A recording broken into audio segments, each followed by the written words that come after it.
Hi guys, this is Shivansh Goyal from Lexis and Company, and today I am going to discuss about arrest and how it is made. First of all, arrest is a procedure which basically takes place when a person commits an offense. So here offense is basically classified under two types. First is cognizable offense and second is non-cognizable offense.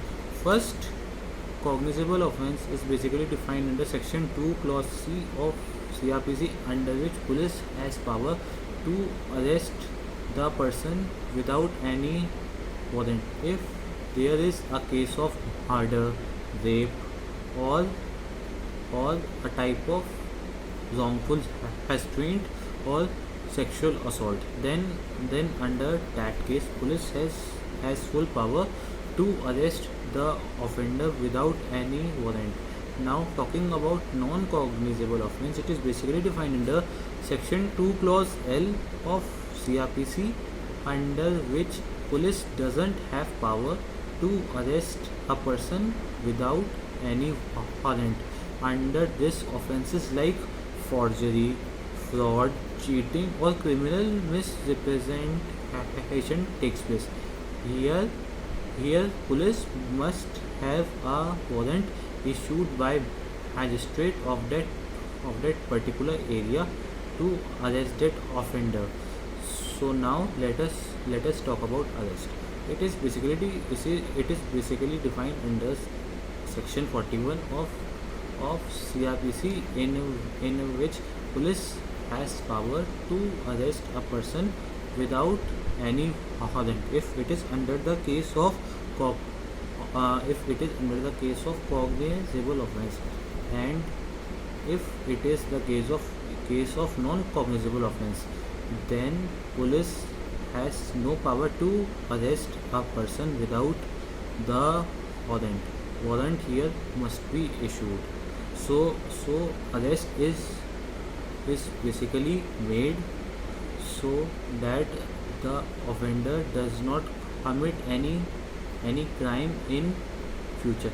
It is arrest basically takes place if any information has come from a particular area, uh, that a particular person is going to commit a crime which could disturb the public. So under that case arrest can be made.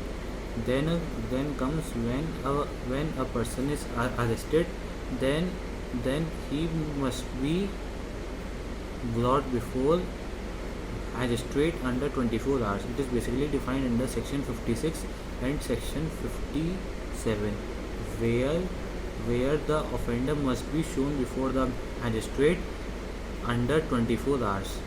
Under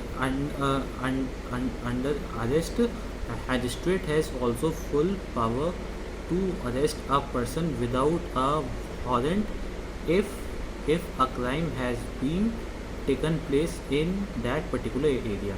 It is basically defined under section 44 of CRPC, and any private person has also a right to arrest a person if he is appointed by a suitable police officer who is not below the rank of constable, or who is being appointed by the magistrate. So under section 44 or under section 43 of CRPC, the private person has also full power to arrest the offender. Suppose during investigation police has found any offensive happen which is used during the commencement of crime, then it must be given to magistrate along with the rest of the evidence which is found during the investigation of that particular case. It is basically defined under section 51 of CRPC. Under